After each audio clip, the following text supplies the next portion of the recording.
thing I didn't realize about having kids is they do not know how to, they don't know how to blow their nose. So do They don't know how to like put real pressure. Like they'll go, but they don't know like how to really. You're just like it doesn't. Just wait 2 years and you'll get it right. Yeah. So you have to get something called a snot sucker that sucks it out for them. I feel like, okay, I feel like once you have children, there's just so much comedy because there's these things that all my friends have kids, I don't, and you're just learning so much. It's ridiculous. Yes. There's so much comedy. Okay, we will pigeonhole that. I reckon, this could be a good place to start. Actually, I'd love to know, when you were first starting out, you sent postcards to casting directors. Can you please tell me? Oh my gosh. I can't believe, so wow, you really have done your research. So this is real. So when I started out, it was kind of before you could Google everyone and just know what was going. So there was the anonymity of where you could fake it. And so everything was through the mail. And when I moved to Los Angeles, it was 2001. Not everyone was everywhere online. And so I made these fully fake postcards. Fully. I had pretended I was in something called San Francisco Summer Stock. Doesn't exist. Shakespeare. I played Juliet in a Shakespeare play. Made it up. And thank you. And I wrote reviews on this card and sent it out to casting directors as if this was real. And I got an audition for a Steven Soderbergh movie. And I didn't get it because I was so nervous. You normally don't get it anyway because this, it's, even if you're amazing, you don't get everything. Yep. I was terrible. But I was like, whoa, okay. I guess you can kind of fake it till you make it. But I fully made it up. Isn't that remarkable? I'm all for it, especially at that time. It's very hard to get kind of your big break. And that's a very creative way to lie. I'm very fascinated. Why the postcards of all the things you could have done? So I had no guidance at all. And it's really funny because I did this movie Knives Out a couple years ago. And this woman in it, Kay Callan, K, like just the letter K, she played the older woman in the movie. And she's like, oh, hi, I'm Kay Callan. And I was like, oh my God. She's like, what? I'm like, no. When I was living in the middle of nowhere, it was like a 2-hour drive to a Barnes and Noble. And there was a book called, it was like How to Make It in Hollywood. And I read that book and I was like, okay, I guess this is all the information I need. And I moved to Los Angeles and it was, there was stuff in there about like, making sure you mailed stuff out and sent people updates on what you were doing. And, and cause it was correct at the time. Yeah. And I did a movie with her 25 years later. And I was like, your book helped me so much. And she was like, whoa, okay. Isn't that wild? What was that moment like when you explained that to her? Because you're kind of seeing someone that has put you on a really positive trajectory. And then. Yeah. I mean, it didn't work exactly, but I mean, it did sort of, but it sort of made me realize like, oh, you need to just kind of, try a lot of things and see what happens. It made me sort of realize, okay, it's not impossible. You can kind of break through to these people that seem untouchable. And no, it was wonderful. We had the greatest conversation. She was excited that she had helped me. That's so awesome. I had one guest and she, fantastic actress, but she couldn't get to the next stage in auditions because she hadn't done anything. So what she did, and it was really clever, she got a bunch of outfits and just recorded kind of outside in different environments, changed the outfits. I had a friend who was a director and kind of added stuff. So it looked like she was in like 5 or 6 TV shows or movies. And she sent that through. And I'm like, the same thing. Oh, okay. Tell me. Yes, go on. No, mine was really crazy. I've made it. Well, so mine kind of didn't work out. I decided to make a fake reel as well. Nice. And I met someone, I don't know when I was a waitress, I met someone who was like also a waiter or something, and they were going to help me they knew how to basically like press record. And so we filmed this reel for me. And I drove home and I had a guitar in my car and all this stuff. And I sort of stopped short, like someone had run in front of my car and I stopped short. And then I get home and I lost, cause it was on a tape. I'd lost the tape. I looked everywhere and I was like, I can't find what we did. Oh, no. And that person was like kind of upset. They're like, what do you mean? And I was like, no, I've looked everywhere. I'm telling you, it's lost. And then maybe a year later, I was playing my guitar and the tape had flown inside the guitar and got lodged in there. It was one of those little Sony Handycam things that got lodged in the guitar, and that's why I couldn't find it. But then I took it out and I made myself a reel. That is what, maybe it was divine timing. Maybe you needed to show it then. Yes. I also like that this person was potentially offended, even though all they did was click record. I know there's like time energy, but it's your work and what you put in. That's also hilarious. But they thought I was super careless. I'm like, I lost it. And they were like, what? And I was like, no, I didn't. I'm serious. I really looked. And they're like, well, look again. What are you talking about? And I really looked, and it was inside my guitar. I love that. And I also like how you like, what could I have done? I didn't know to look inside the guitar. Yesterday, I just came back from Queensland and I couldn't find my wallet. And I looked all over the house and I was panicking. And it was connected to the side of the strap of my partner's bag. And I had to call her over. I'm like, I need my wallet. She's like, it's right there. I'm like, I looked everywhere. So I get it. I'm on the same page. What I also find really interesting is, you know, you mentioned the book and all the things that you've done. And you said it may have not necessarily worked. I feel it's like the mindset of you trying different things and eventually something will hit. You're creating this attitude in your mind where you're going to do whatever it takes. Was that kind of the totally. And that it's not impossible. It's not likely, but it's not impossible. That it's like, you don't know if the fact that the first thing I sent out, Steven Soderbergh's casting director responded to, I was like, okay, there is possibility in this world. Like, despite the fact that I know 0 people and I'm from a town of 1,000 people, I have no qualifications. I was like, there's possibilities. Even though I was lying, I was like, eventually I won't be. It's very interesting. I was speaking to another guest who's also going to be performing at Edinburgh, and we'll talk about this later. And we always talk, and I'm a proponent of this, where we need to have internal confidence and be so strong in our field that nothing can knock us down. But also when the world doesn't quite work like that. And sometimes we do need external recognition, just someone saying you are funny or this is good. And you got that with the gentleman you just mentioned. And it's really important because these are markers that keep you going. Yeah, it makes you go, okay, it's possible. Yeah. But it made me go also like, get better at auditioning before you send something out again. But isn't that I was not ready. But isn't that a good lesson as well? Because if you didn't learn that and you do all these bad auditions, then you won't. Okay, exactly. Then I'll badly audition myself right out of the business. Exactly. So where did this belief come from that it's not impossible?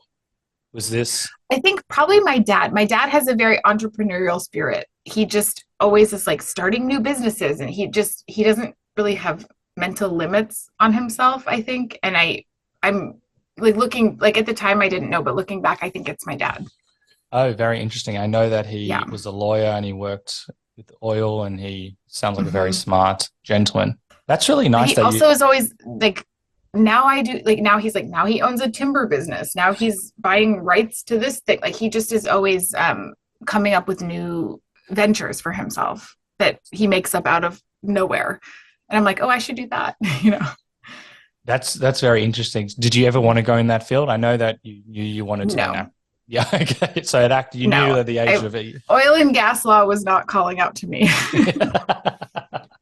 No There's interest. still time. Yeah. So you knew you wanted to be an actor very early on. I'm wondering, at your high school, I believe they cancelled your drama department. What were you thinking at that time? It felt like death. I was like, I wanted to be in plays and stuff growing up, but it was the arts stuff got canceled. But then, I got to do it eventually, so who cares? But still, at the time, it sucked. I was very sad. Because, you mentioned you come from a very small town. I think you moved around a lot, and small town, the one thing you want to do and it kind of gets canceled. As a young child, you'd be like, oh, what do I have to do? I feel like that could kind of pull you off your path, but it didn't. I mean, I guess it did for 4 years, but it's weird because I still moved to Los Angeles and I was like, I don't know if I'm good at this. I wasn't like the person who was the lead and stuff. And I was like, I wonder if I'm a good actor. I don't know. It was just very like, let's find out. I truly didn't know. I suspected I could do it, but I didn't have that kind of evidence, that like small town evidence of like, I was the lead in this and this. I didn't have any external confirmation. So that's still a ballsy move to go to LA. Was it just, Mhm. I'm going to see what happens? I know you're gone. Yeah, no, it just I didn't really have anything else I wanted to do, so I was like, well, let's try it, I guess. I mean, I figured I'd figure something out. I If you love know, that. if that didn't work out, I don't know, there's always grad school. There's always something, it's not I was fortunate enough to have a situation where I had a supportive family. And so Nice. you kind of, at least for me, I got a couple of years to try it, You're you a know. you're a very rare human. A lot of people talk about the fear if it doesn't work, what I'm going to do. Oh my God, is it going to work? Is it not going to work? I'm sure you had that, but it sounds like overall you're like, I'm just going to put my best foot forward. Am I doing that? Yeah, and I had parents that were very like, you know what, you'll figure if this isn't it, something will be it. Some You will get some job somewhere eventually. They weren't they're Right. like something will materialize. Like some job somewhere in some field will happen for you eventually. They didn't know what it would be, but they're like, we'll try that and see. And if that's not it, you know, start looking around, I guess. I like them. And then I know you were writing songs at an earlier stage, and there's a whole, Yes. so where does Yes. that come in before you meet Kate? Well, so I was writing funny songs and I would play them at like parties and stuff. And I played them in college and at drama Cool. school. And it's funny when sort of the universe or whatever gives you hints about what you could do and you completely ignore them. Yep. Because I was like, no, I want to be a serious actor. And I would audition and stuff and it would, be fine, but I wasn't lighting the world on fire. And then I'd play a funny song and I was the one that was like playing songs at parties and people were listening. And I was like, let me ignore that. Let me, yeah, let me just pretend that's not a thing. And then, so I'd like write funny songs on my own and I just did it for my own amusement, I guess. And then once I met Kate Micucci, I was like, oh, maybe I can really do something with this. What I find so funny is that you could command a room and people enjoying your songs. You're just doing it, I don't know if the right word, it's a hobby, it's just something that's just come out, there's no pressure. And you're trying a career in creativity and you're like, Yeah, I was like, these things are unrelated. I'm going to go audition for 47 toilet paper commercials and get rejected, but I will not pay attention to the thing that people are like, we want this from you. I'm like, that doesn't matter. I need to do this other thing. Yeah. did But you, eventually it was like very clear. was it more that were you ignoring in the sense of you just couldn't even think it could be something? Like, did someone say you should do this as a career or it just wasn't a thought? Well, several people said that, but I was like, what do you mean? I just didn't see the path. I didn't see it. There was like Weird Al Yankovic and no one else in my mind. I hadn't seen the path for that. Where I was like, well, no, I should try to focus on acting and see what happens. But I just didn't think of it as a possibility. Now everyone's a multi hyphenate, but at the time it wasn't really the case. Yeah, it's Yeah. wild. We were talking about these Australian trio called Tripod, and they were enormous in Australia, and I think they also were quite big in UK and around the world. And I think one of the gentlemen I had, Scott, he wanted to be a musician, realized in his mind he wasn't good enough to be quite at the highest level as a musician, but he knew he would excel in the comedy side, and he's still a very good musician, and he balanced the two. And I find that really interesting because may have not succeeded in one area, but he managed to blend it together, and that he's had such an amazing career as well. There is that talent stack theory. Have you heard of that? No. The talent stack? Well, it's basically like, and it applies to a lot of people. Like, I'm not the most beautiful woman. I'm not the greatest stand-up. I'm not the greatest musician in the world. I'm not the best actor. But if you stack it all together, you can kind of make something. I'm not Meryl Streep, and I'm not Gisele Bündchen, and I'm not Pavarotti. But if you can stack it up in the right way, you can maybe make it into something. I love that because I want to talk about how you kind of found your voice and your niche. Like using this guy as an example, he had the awareness, as I said, that he probably can't. He wants to be in the space. How do I get into the space? And so, as you said, blending the two, because you could, if you're very good in two areas, but you may not be A plus, or he's A plus in the comedy, put it together, and then just such a fruitful career doing the thing that he likes. Some of my friends, similar example, they weren't good enough to play professional sports, but maybe they can be the agents or the managers or marketing, whatever, finding a way to do the thing you love in just a different area if you have an open mind. And finding a way to try to stack up the things that you are good at in just the right way. And some people are like kind of pretty and great at marketing and can take that all the way, if you stack it in exactly the right way. The marketing is a mind fuck for me. We'll have to come back to that. But what I find very interesting is that I feel like there's a sliding door moment in your life where you're doing commercials, you meet Kate, but how does one become like best friends or good friends? I don't know anything about your relationship, but how does one become colleagues when you were competitors? You see this lady at all your auditions, and then you're like, you know what? I'm going to become best friends with this person. What's funny is we were both really succeeding in commercials in the US. We weren't even really competitors because you can only, there's these things that there's these things called conflicts where if you say you do a beer commercial, you can't do another beer commercial for 2 years. Oh, so really? It's called a conflict. So once one of us got the beer commercial, the other one was free to get it. It was 2 years, or you can't, snack foods, whatever. And we were both kind of filling our conflicts, and we were both doing great. So we didn't feel like competitors. We're like, okay, so you got, Apple, I'm going to do, Hewlett Packard or whatever it is. Like she didn't feel like a competitor to me. First of all, brilliantly said. I love how you're like, okay, I'll do the Coca-Cola, you can do the Pepsi, right. Then I'll do this and you do that. But no, I mean, other people had to choose us, but I know. I don't know what happened. We both kind of, it's that luck thing that you can't really define, but both of us were really succeeding in that space at the same time. So it definitely felt like there was room for both of us. It didn't feel like, oh, there's this competitor. It definitely felt like we're very different, both, very fortunate in this realm. And she did not feel like a competitor. Pardon me. You said that very well, but even still, it is someone that you don't know. And even to strike a conversation with someone that's auditioning, I don't know, I haven't been in those scenarios, to then, say hi, that's nice. But then to build a relationship is still, I feel, very rare. Well, it happened. Well, so I'd see her at a lot of auditions, and you kind of sit in a room for sometimes an hour or longer, just with a couple other women. And it happens a couple times. And then we were at a comedy show, and we were in the waiting room of a comedy show. And that's when we started talking. So we went to see Doug Benson do stand-up. And we were just both in the waiting room. And it was like, I've seen you a million times. Hi. And so that's how it started.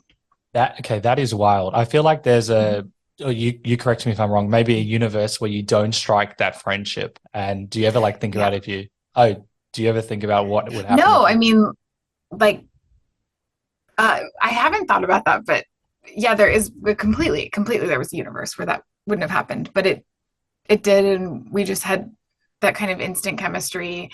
And then pretty soon after, she's like, oh, I'm going to go sing funny songs at this comedy club. And I was like, you can sing funny songs at a comedy club? Hang on. And I was like, I write funny songs. And I went to see her, and it was just like one of those oh, wait, I've been writing funny songs for 10 years. I didn't know you could just play them at the Laugh Factory. It was really a cool moment. It's just wild. That is just if people believe in destiny, that is that you've just said that destiny exists. Because it's not only you meet this person, you're doing well, but then that you both do the same thing. Yes. And so how do you then transition to start working together? Because you might have different styles. Right after that, there was a writer's strike. There was a huge writer's strike. And so all the actors, everyone was out of work for months and months and months. And so we had kind of time to be like, well, what's, and I was like, well, I should kind of see what else I'm good at. So I decided to write and direct a short, and I made it in a musical.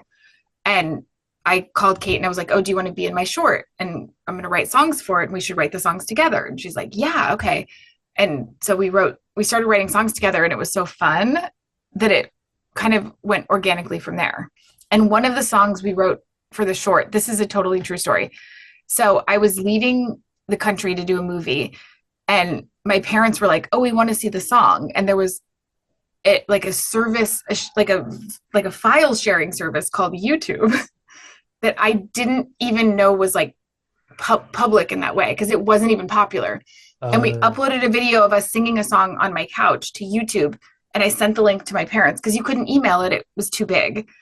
And I sent it to my parents. And while I was gone filming the movie, the creator of Scrubs saw the video and put the song as a musical number on Scrubs.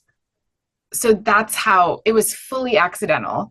So by the time I came back from the movie, Kate and I were like, we need to write more songs. Like that's crazy. From this little short that I was, no one ever sees anyone's shorts, It isn't. Oh, it was through YouTube, which I didn't even know was a thing people were logging onto. And you got a lot of YouTube success. I know that you continue to do stuff, but after we realized people were watching, we were like, oh, okay, well now we need to keep going. Yeah. There's so many incredible things. Just as a way to get your parents involved, and then it blows up, and then Scrubs. And I remember Kate was in the episode and used one of your songs as well. Oh, yeah. Well, that was the song from the short. That was the song. Yeah. And, we were talking about the impossible, at the very start of the podcast, like the belief that you can do it. Was it like a marker like that where you're like, wow, it was crazy. And it was also one of those things where I was like, oh, do I get to be in the thing? And she's like, just me. And I'm singing our song with someone else. And I'm like, okay. That's fine. I'll do something else. That's fine. And so, yeah, we said yes. And then it just kept going.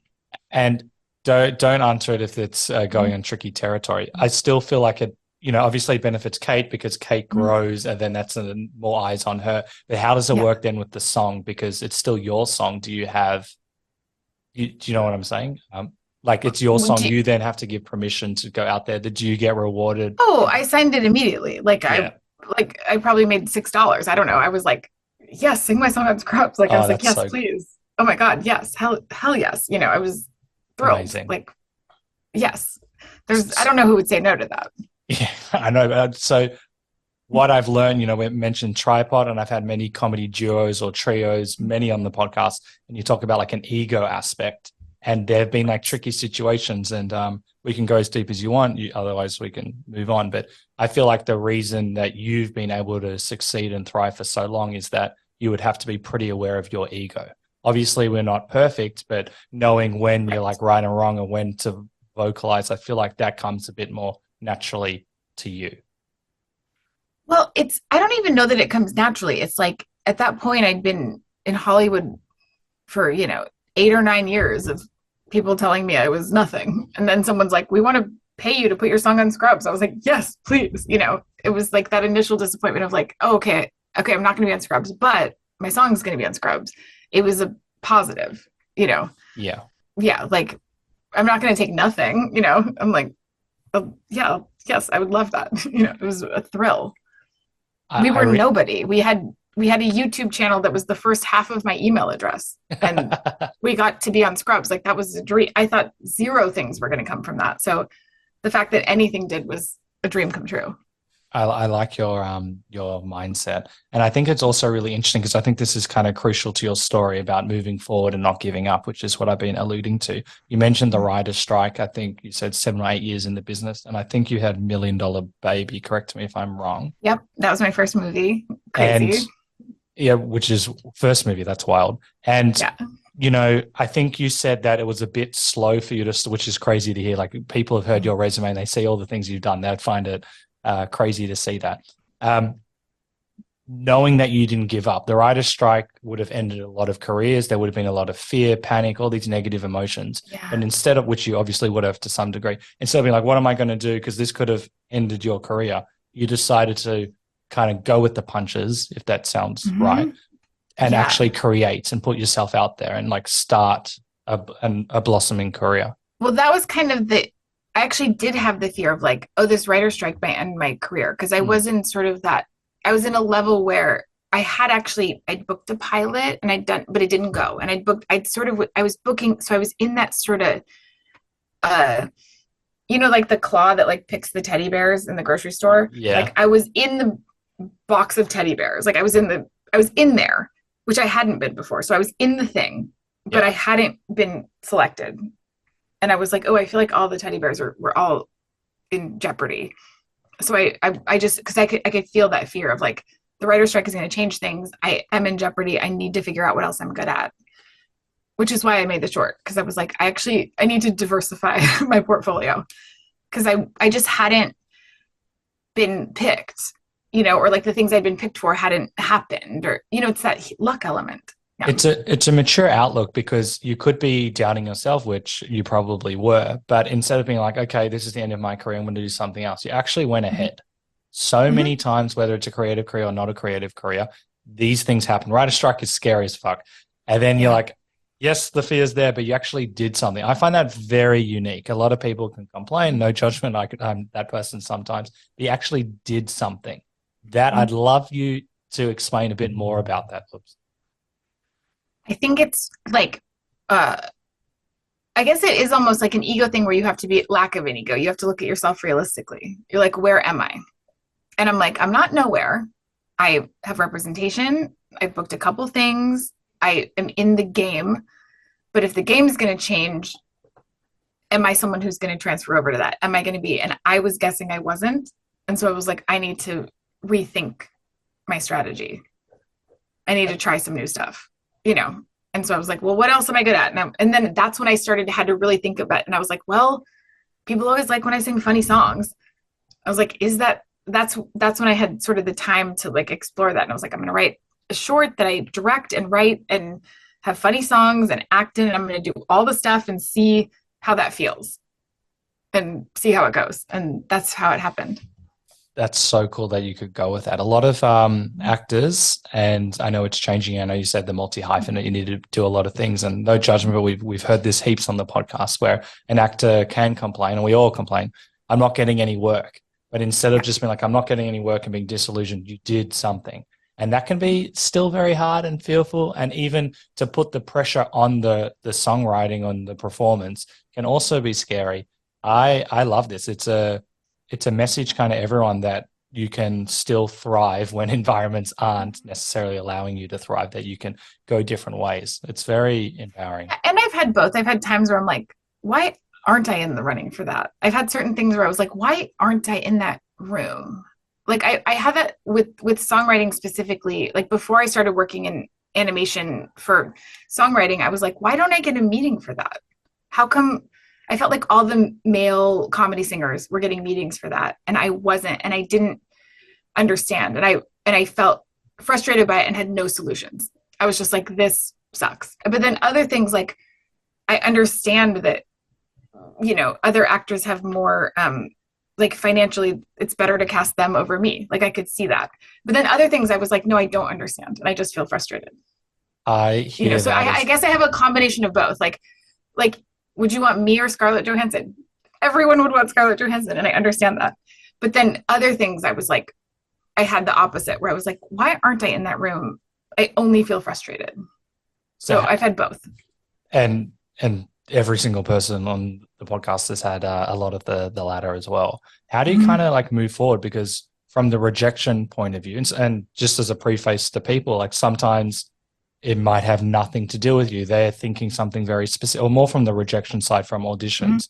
We've had so many examples where the actor was amazing, but they were too tall or too small, or their eyes, or the one producer didn't see it. And yeah, I can see what springs to mind. Yeah. And there's so many good people, especially when you get to a certain age. Like maybe when you're like 21, there's lots of people who suck and then they pick the good actors. But when you're 40, there's nobody left who's bad. So it is truly not personal. It's just, do you want strawberry, vanilla, or mint chip? Like there's no bad people left. That's it. It's just a taste thing at a certain point.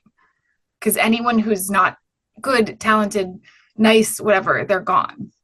I like especially the nice thing. It's nice to know that it gets weeded out. I'm sure we don't need to get into that, but hopefully there's a lot more of that now.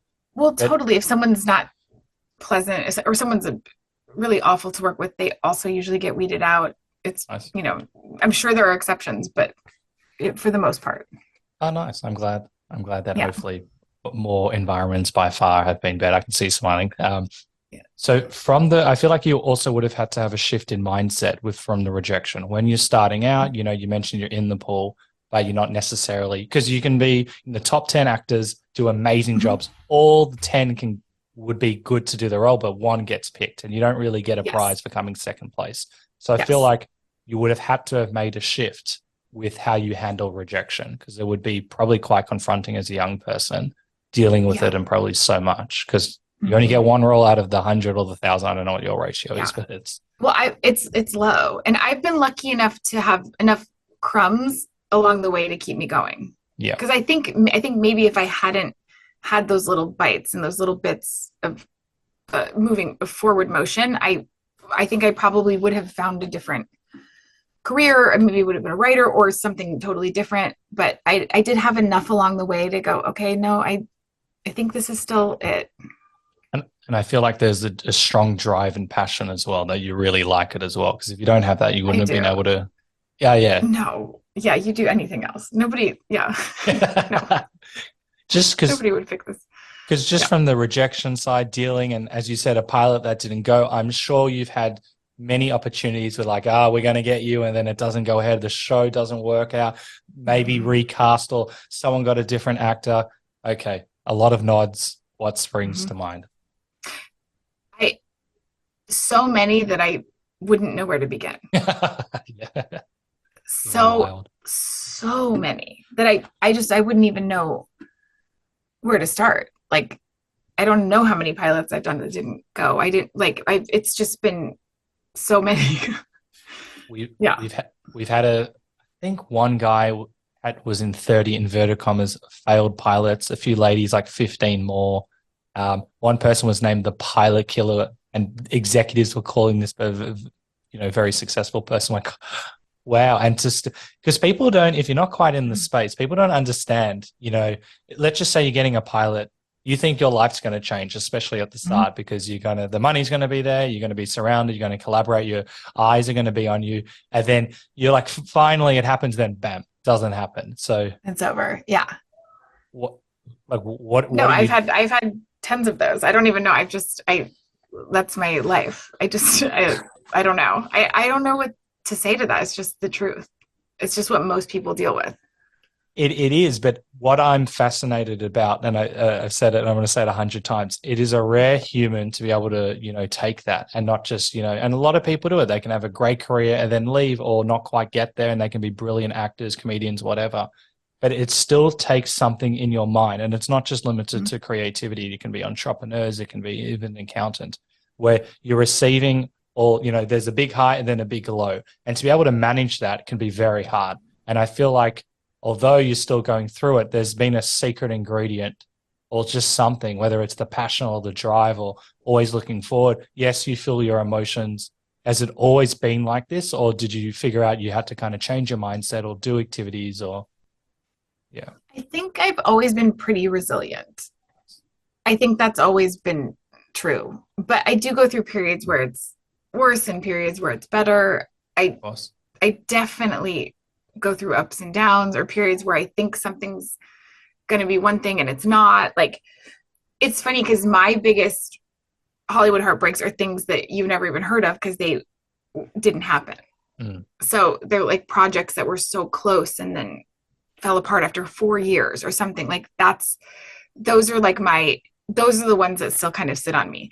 So in the way, like pilots are hard, like but it's like someone else's thing. You auditioned, amazing, you got it, awesome.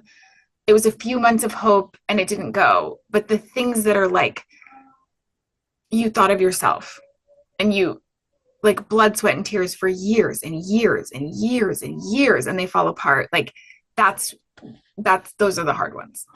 I need advice now, because I've written about at least 7 screenplays. I had an Mm-hmm. opportunity, which I'm glad it didn't work out, but I was offered a TV developmental deal for one of my screenplays and it didn't work out. And I'm glad it didn't work out for various reasons. It wasn't the right fit, trying to steal IP. I'm sure you've had it, not necessarily in alignment, all these things. Yes. But, one of the many things I'm grateful that it didn't happen is now that it can still happen.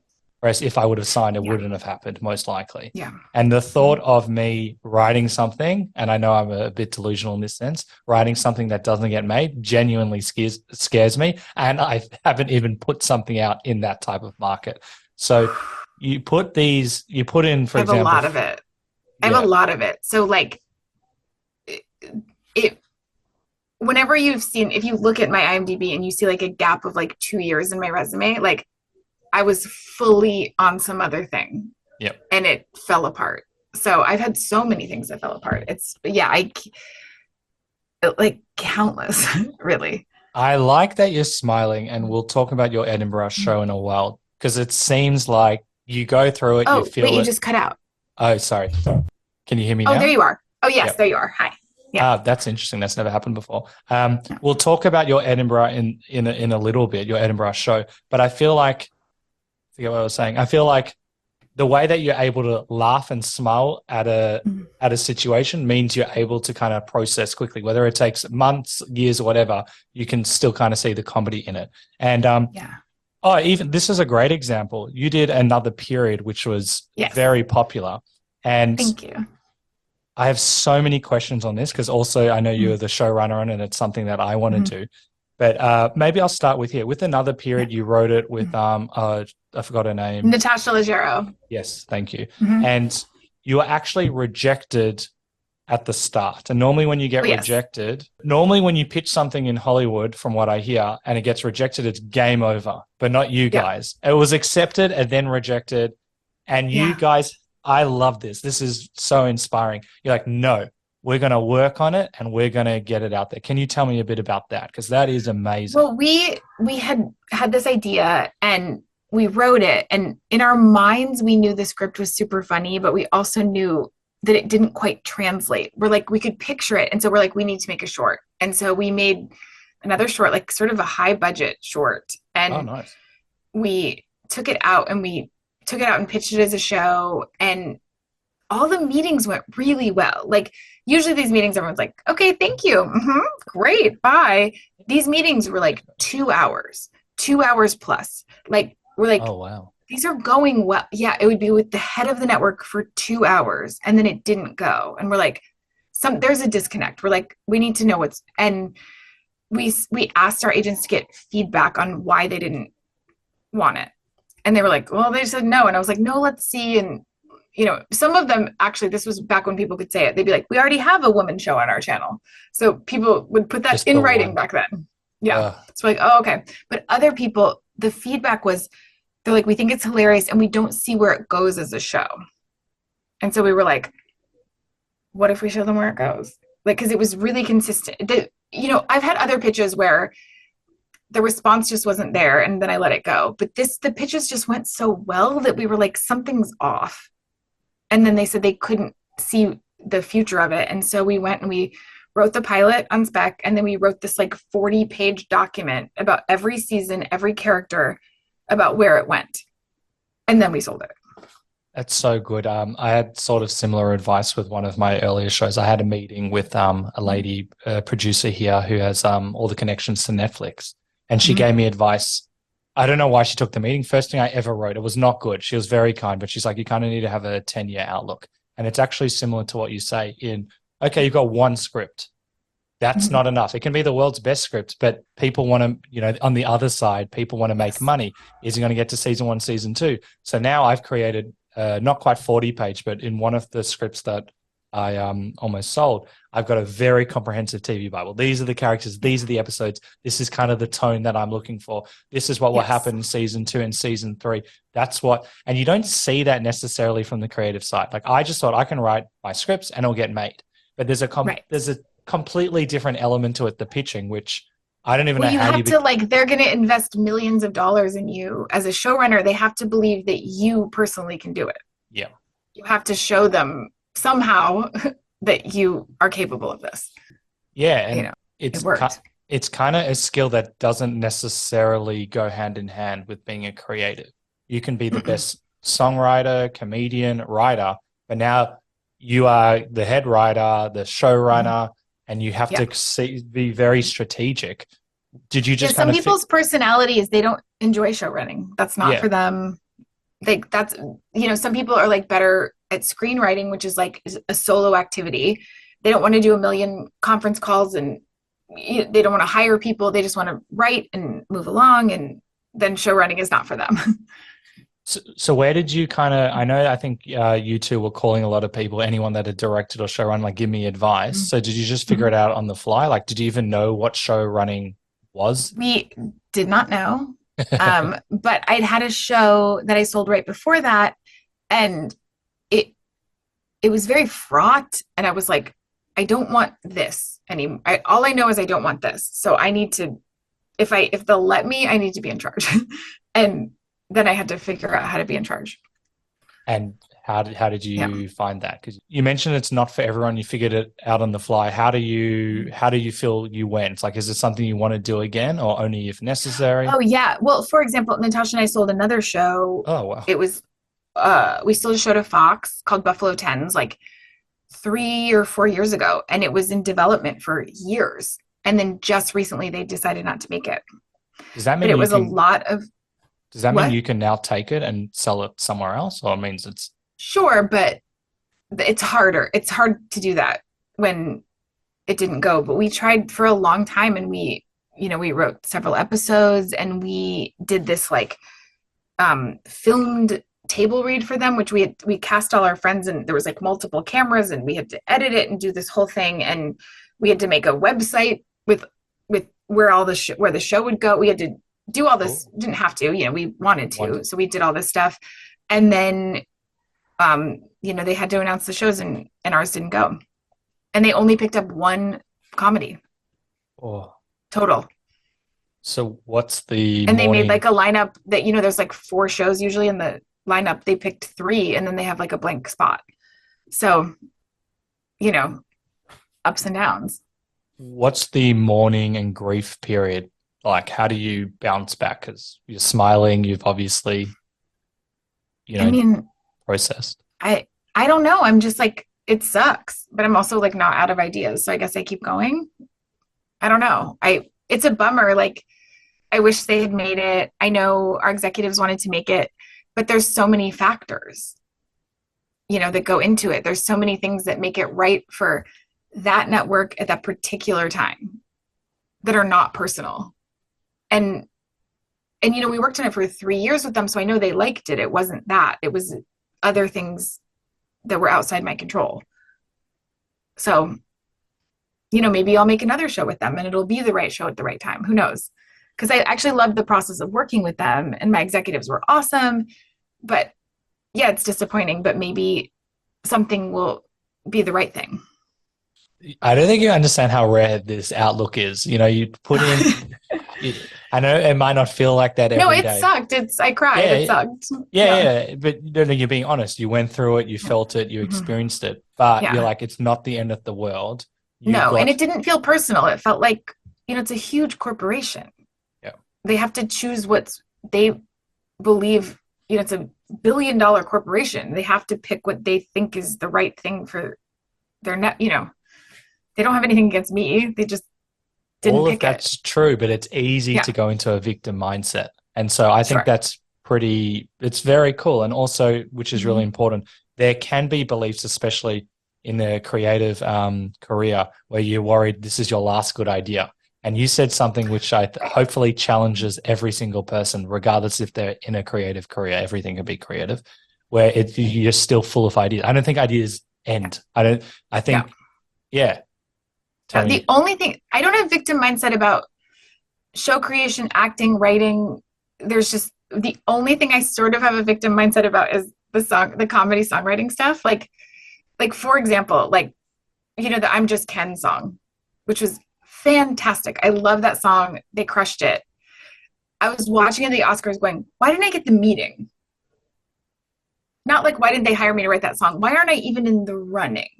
Like, that's where my victim mindset is. I'm like, I don't understand how many funny songs I have to write to be in the room to get the meeting, because I'm not anywhere in the running for that kind of stuff. And so that stuff, I guess I do have a victim mindset of, because there's nothing more I could be doing to prove that I can write a funny song. And I Isn't saw it? I'm Just Ken. I saw I'm Just Ken, and I'm like, why aren't I like? Yes, they totally should have chosen that song. I would have lost because that song was perfection and got nominated for an Oscar. But why wasn't I watched that and I go, why wasn't I in the running?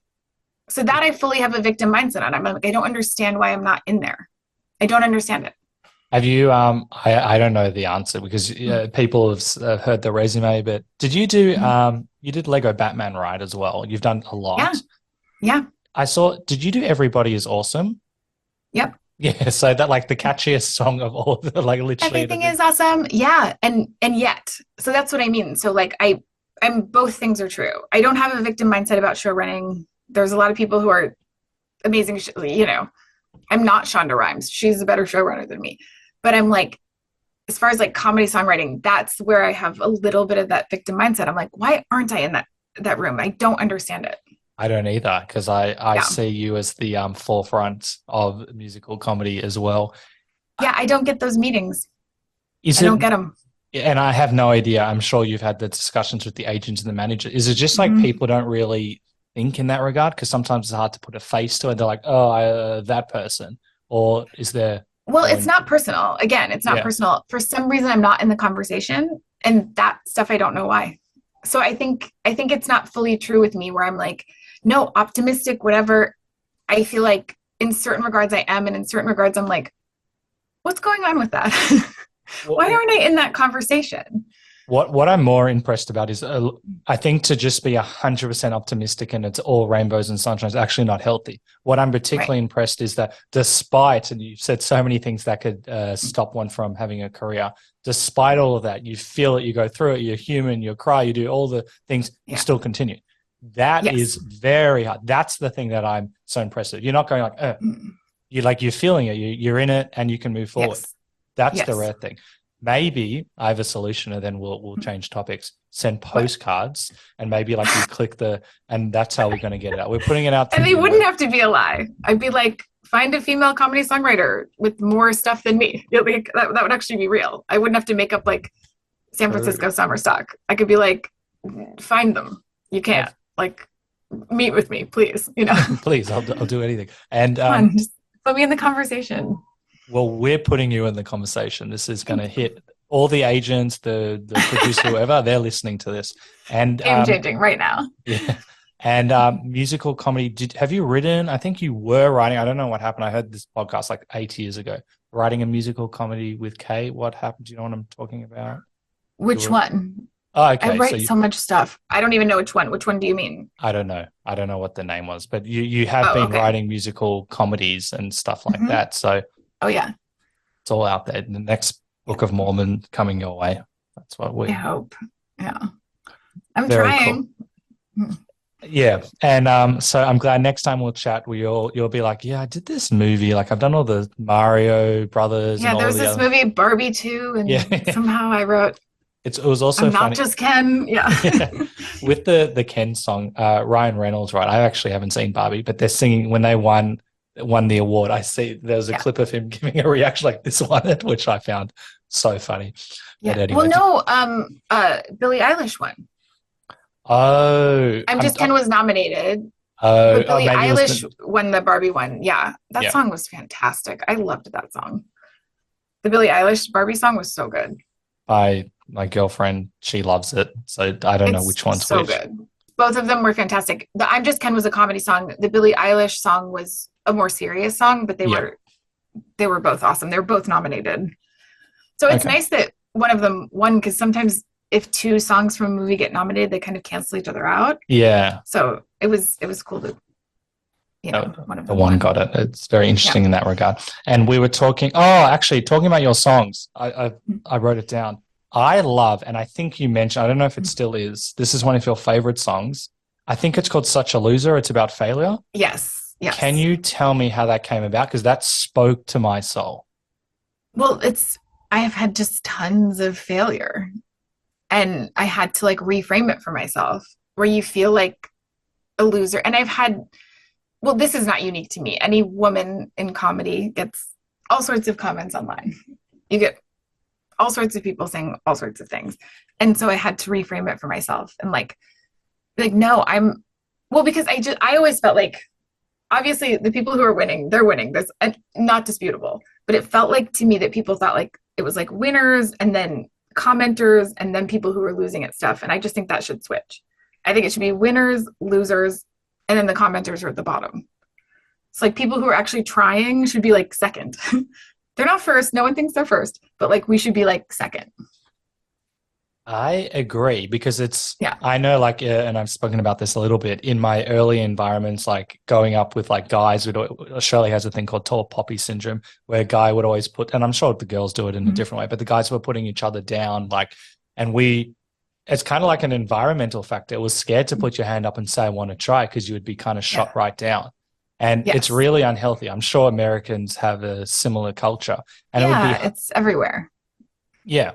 And I found that really hard because I didn't want to put myself out there early on because I was worried about the fear of failure, the judgment, all of that. But a lot of people that are reflecting that back at you, which I'm sure you know, they're coming from their own insecurities and they wanted to try something. Like people writing a bad comment, you're not funny or whatever. Right. There's a lot of jealousy there. Like, if you don't think someone's funny, why do you write a YouTube? Why are you watching? Yeah, like you watch the whole thing 3 times. Yeah. And so a lot of it, and it's a general blank statement, a lot of it, or at least from my experience, has been potentially jealousy.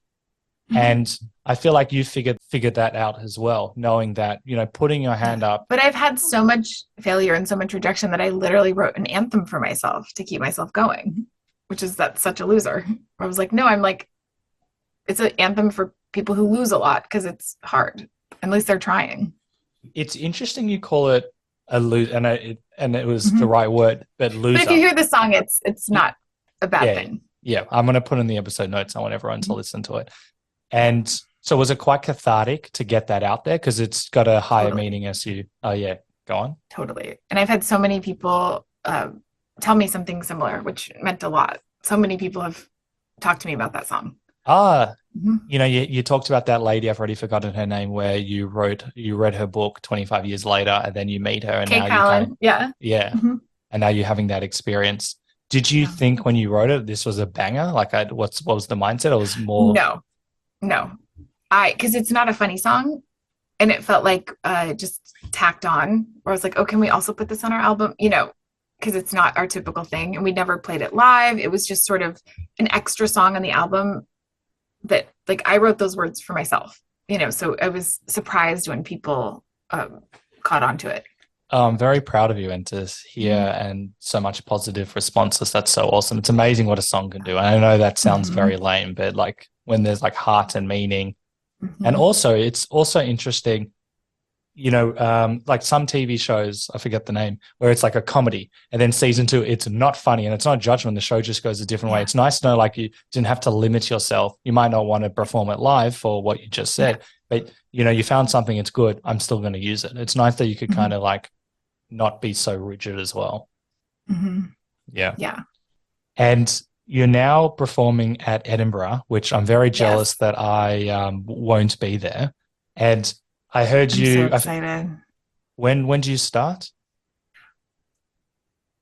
I'll have it in the episode notes below. So people, I do have mom brain. I'm a little brain dead, and for me, mom brain manifests in that like I kind of only look at what I'm doing that week. July the 31st. I know I was like, I know it's the last week of July. I just don't know the exact. Cool. It'll be in the July 31st. Yeah. It'll be in the episode notes below. And this is also going, I feel like I'm sucking up to you too much. So I'm going to have to like tone it down. Be like, you suck. No, I'm joking. Tell me I'm terrible. Yes. Not enough people have done that. As a woman on the internet, I've not heard it enough. Actually, you're laughing now. So I assume these comments don't bother you anymore. No, I don't. I try not to read them. Oh, nice. And if they do, you're just like, what? I actually it was a big day for me on one of my on my only YouTube page. I had like 8 very nice messages saying that I'm doing a great job, which is very nice. And then one person goes, the host is insufferable. And I was like, this is so funny. It's sufferable. That's such a good word. And, 1 out of 8, I actually didn't care. So I wrote thanks. I was going to be like, do I You They wrote like it. back? Oh, Yeah, geez. because it doesn't bother. Full ignore. No, but you get comments in the masses. Like you were talking about, like 8 Right. in one day was like, Sure. or the Sure. And so I wrote thanks. I'm like, am I going to be like the therapist and be like, everything's okay? And I think they wrote like, suck a fat one or you suck. I'm like, okay, I'm done here. But I just found that funny because you have the same amount of comments on the thing. And it's just like one person who has listened to enough. Like if I'm insufferable, you stop watching, you stop listening. Right. So I just found that Right. it's very different. But anyway, back to Edinburgh. And this also goes to what I was saying of how you're able to roll with the punches. I'm just going to give a small snapshot. We probably don't have time to go through it all, but why God, what a story you have. And I know it's called Dead Inside. These are, I'm just going to do a snapshot and please correct me if I'm missing something or you want to add anything to it. But in your story of having your child, there's miscarriage, surgeries, adoptions that didn't happen. I think it was during COVID, which is very hard. A lot of stress, crying, issues with surrogacy. Did I say that right? Heartbreak and everything in between. That is a lot to handle. And you mostly did it alone. And now you're doing a comedy show about that. That is so fascinating. Yeah. Well, I had to. Like, I'm normally not that open about my personal life and that like medical or romance, or I'm a little closed off about that. And then this has just been a thing where I've just had so many conversations with women where I just felt compelled. I was like, oh, nobody's actually talking about this. Like you'll see one announcement every once in a while, someone had a miscarriage or something, and it seems like it, but I'm like, no, it is everywhere. Infertility is everywhere and no one's really saying what it is and what's happening. And I just felt compelled. And I was like, I think I have to do this. And actually put it up for the first time last night. Oh, go on. Yeah, last night was my first time. It felt good in Los Angeles. Yeah, amazing. And I part of this podcast is to talk about taboo topics, and this has actually come up a little bit. And it's really interesting. A lot of my friends are now having children and they're talking about miscarriages and they feel a lot of shame, which they obviously shouldn't need to because it's not a topic that's spoken about. And especially as a guy, I wouldn't really know. Luckily, I've had opportunities to speak to so many ladies. And it's really, there shouldn't be shame when you go through an experience like that. And it's heartbreaking. 99.9% of the time, it's luck. Whether it sticks or whether, it's nothing you're doing. Yeah. It's nothing the woman is doing. It's just, people who are addicted to heroin and in prison have babies. Like it's most likely not your fault. But we women just blame ourselves and it's because we don't have the information. Exactly. And I feel like by doing a show like yours, so like some of my screenwriting, and I know it's a weird comparison, but bear with me, everyone. There's a deeper meaning, but I use comedy to talk about that meaning. And I think that's actually how you hear things, because if you didn't have the comedy, it's very hard to just hear that. So I find it really interesting, not only to go through the long list of experiences, but then to talk about it with friends, great, family, great. Then you're talking about it to people you don't know. Then you're talking about to the masses. That's really exciting. And then through the lens of comedy, I want to know more about like how you thought this could be funny, because I think everything could be funny with the right well, it was outlook. The title is out there. Like not Dead that Inside that's is funny, but you know Dead Inside is quite a title, but I wrestled with it, and then because it made me laugh, but then I kept it because it's kind of also a trigger warning. Because if it's not something you want to hear about, if it's not something you're in a place to hear about, you shouldn't. Like it's not, required, viewing. Like if you want to go home and watch a movie, do that. It's sort of, someone who's currently in the midst of that heartbreak who doesn't want to hear about that, great, don't come. Someone who's currently in the midst of that and is like, no, I want to relate, I want to come, great. But the title is sort of divisive in itself and kind of shows you what you're getting into.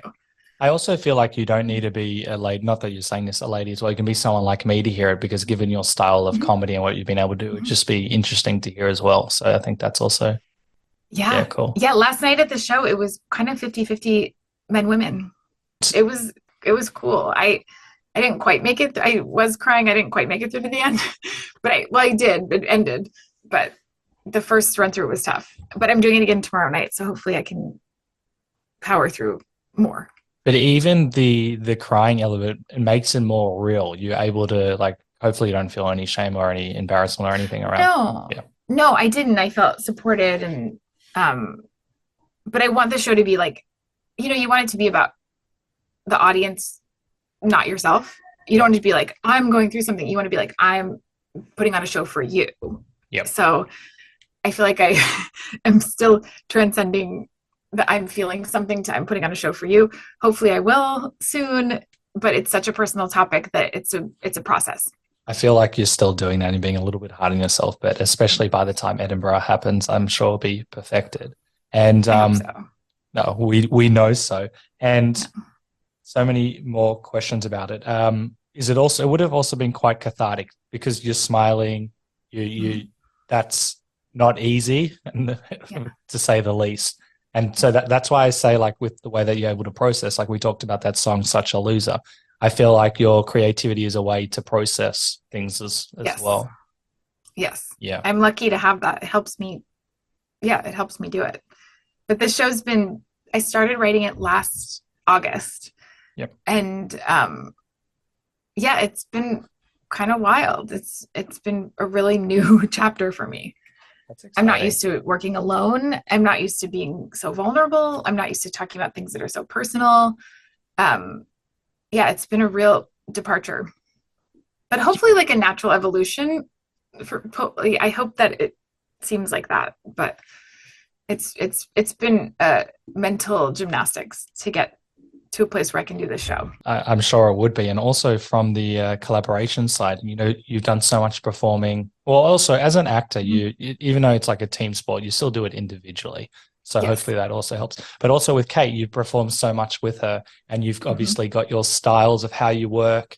Has it been interesting to see your creative process? I'm sure it would have to differ, obviously, because there's not someone else totally there. Like it's not as fun working by myself, but it's also like, we didn't have the same fertility journey, so it would be disingenuous to do it as a duo. Like neither of us wanted to do, neither of us thought we should do that as a duo. But it's, it's not as fun. But even the process. It's like a little more lonely. Yeah. Yeah, of course. That's why I like screenwriting in the sense that I can get the stuff out there, but I'm desperate to work with the right people.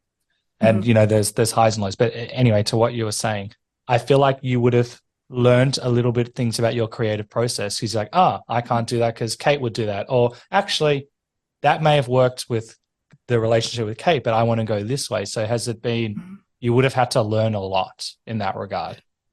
Yeah, and I'm still in the process of it. I'm still figuring it out. I feel it's only been about a year that I've been doing this alone. So that's pretty new for comedy. So I'm still figuring it out.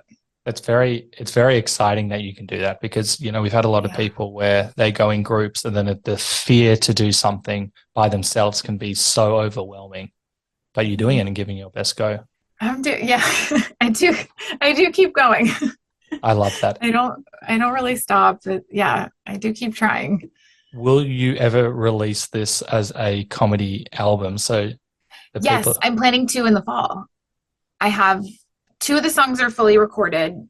And recording takes a while because I like live instruments and I like all this. So, but I'm recording with these 2 friends of mine and we're in the process. And I think in the fall, it's going to be, I'm going to do a comedy album. It's going to have the songs from Dead Inside and then some other songs. And it's called No Worries If Not.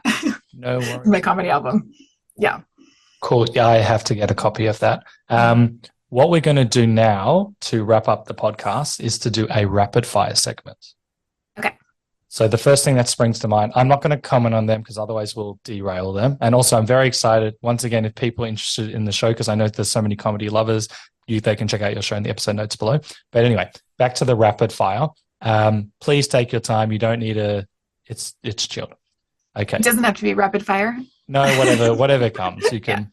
And I'm not going to comment on them. You might say this, you will say this profound answer. I'm like, Anyway, next question. So I am listening. Got it. Cool. What is one thing you learned from Tim Robbins? Oh my gosh, so many things. You know what? It was seeing the way he was a multi-hyphenate. Like I was in a play that he wrote and was starring in and directed the same year he won the Oscar. So he was doing, small theater and huge things, and Tim doesn't really place limitations on himself in that way. And I don't believe he operates from ego either. He operates from a place of wanting to share creatively. Wow. And I think maybe even subconsciously that was very influential. I won't comment, but that's very cool. And I don't think you do it anymore. Please correct me if I'm wrong. You did a podcast series called Making It. Yes, I loved doing that. And then I started show running and did not have the time or the bandwidth. I didn't have the mental bandwidth to do that at the same time as show running. And because the topic's about making it in Hollywood as well, was there a common theme that anything spring to mind about what you kind of learned about thriving or getting into the industry? I think the common theme is that no one had the career they expected.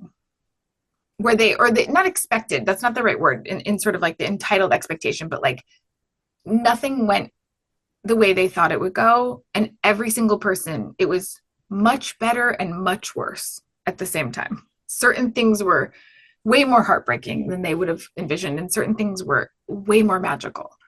But nobody had the path that they had expected. Very interesting. And I forgot to ask this before. With another period, when that ended, what was the feeling there, knowing that you created a very unique show, very successful? Yeah, we were sad. We wanted to keep going. We pitched them a Christmas movie. We pitched them we wanted to do what's it called? Christmas Carol. What's the thing with the ghosts of the Christmas past and future? Is that Christmas Carol? That's right. I have no idea. I don't know anything. Ghosts of Christmas past, future, and present. Yeah. Oh, we wanted the movie.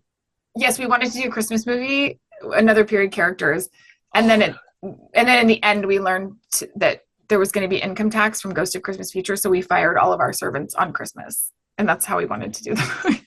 And they didn't make it, but we're like, no, that's hilarious. Could you still do, because it's so unique? Sure, is it done? Like in your mind, it's done, or you can still revisit it in some? I'm totally open to revisit it. We had such a blast. We all talk all the time. I would love to revisit it if and we had a great relationship with Comedy Central. If they were open to it, we'd be like, yes, it'd be awesome. We're also putting that out to the universe. Yes. This came up as a fan question, and I don't know anything. I really like this, but I don't know anything about what's happening. Will you be in Wednesday season 2, and what can you tell us about it? No, I'm not in Wednesday season 2. My character dies in season 1. I'm so sad. I wish. Oh yeah, that's right. Yeah, that was such a great time doing that. But it's Adam's Family, so who knows? Maybe I'll be in season 3. Who knows? Like people die and come back, and so who knows? But I'm not currently in season 2. Well, we'll also put that out there. Yeah. What are you most proud of? Oh, geez. I have no idea. Is that a terrible answer? I don't know. There's no bad answers. I don't know. Nothing. I'm very proud of you. Just hearing even just your winning mindset is something. What is your favorite thing to do when you're not working? Oh, I like to play with my son. He's nice. The best. I know everyone thinks I have the best baby. I also think that. So How old's your son? He's 2. He's so cute. I can hear him right now. He's the best. I love playing with my son. I love that. What brings the best creative content out of you? It sucks, but anger.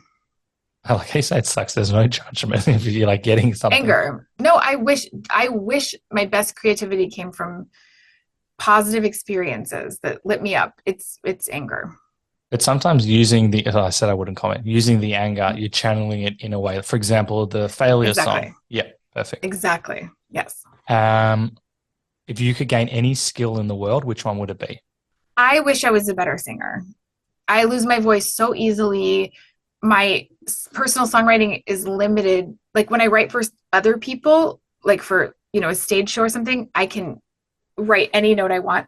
But because I have a limited range, my actual songwriting is limited because I can't sing it. So I wish I was a capital S singer. Oh, I think you're a very good singer, and you have fooled me in that regard. Oh, good. I wouldn't have even thought that, because what I was saying before with tripod, it's a bit different with you, is that you're actually an A plus from the musical side, and you did the comedy. So that's what. Anyway, no more compliments are given to me. Which comedian has inspired you the most? I think it's a combination of Weird Al Yankovic, the comedy troupe The State, The State, and oddly Stephen Sondheim, who I think some of his writing is hilarious. I think those would be my big three. You kind of said this, but is there something you want to get better at? Oh, singing. Yeah. I wish I was a better singer. I don't see it happening. I think I've tried, and it's kind of is what it is, but it'd be nice. I would like to get better at performing alone. I'm pretty new at it, so I'd like to keep honing that. Nice. And why did you write your goals on napkins with Kate? Because it just felt like sharing it made it more real. Like writing it down, it felt kind of permanent, and it's sort of vulnerable to be like, this is what I want, and sharing it with another person, but it made it feel more real. I think it's so nice that you found, we'll talk about this another time, but you found someone that you can trust and then put it out, signal to the universe, this is what you want, but also in a safe environment, because that can be very vulnerable. When I heard that, I'm like, wow, that's a great relationship.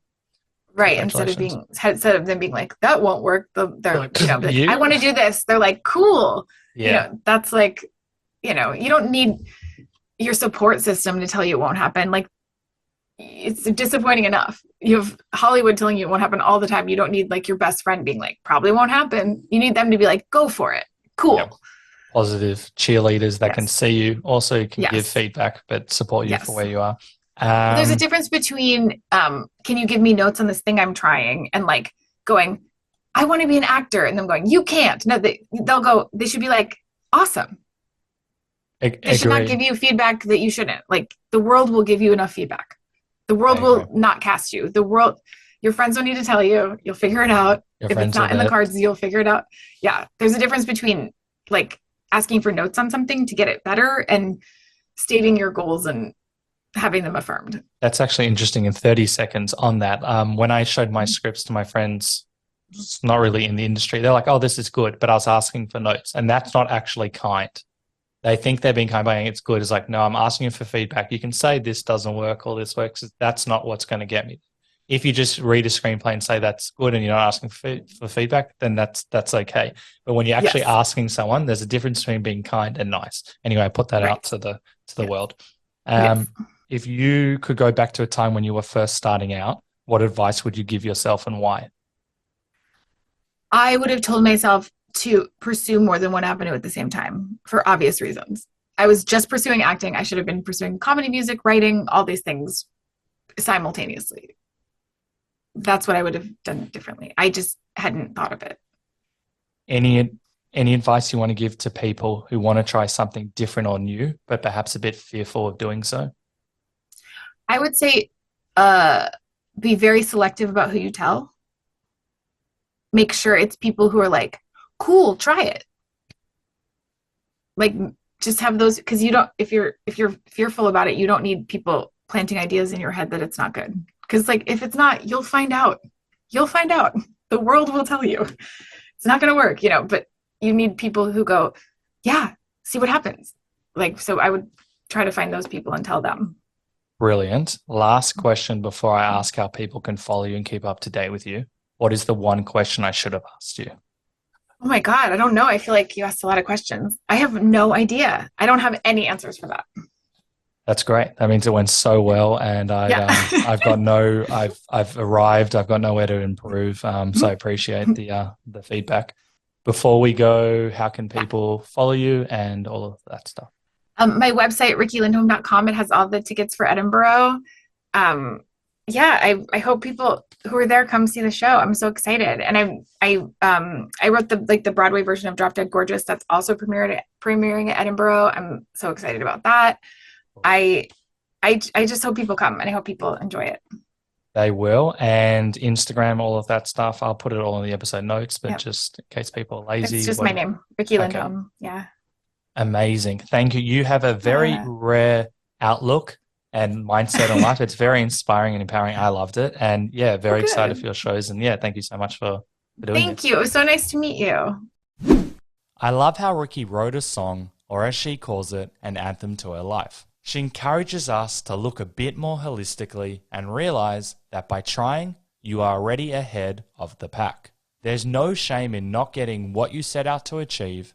You can only attain new heights if you try. Riki is challenging society's preconceptions how not winning does not equate to failing. In reality, trying gets you one step closer to where you need to be.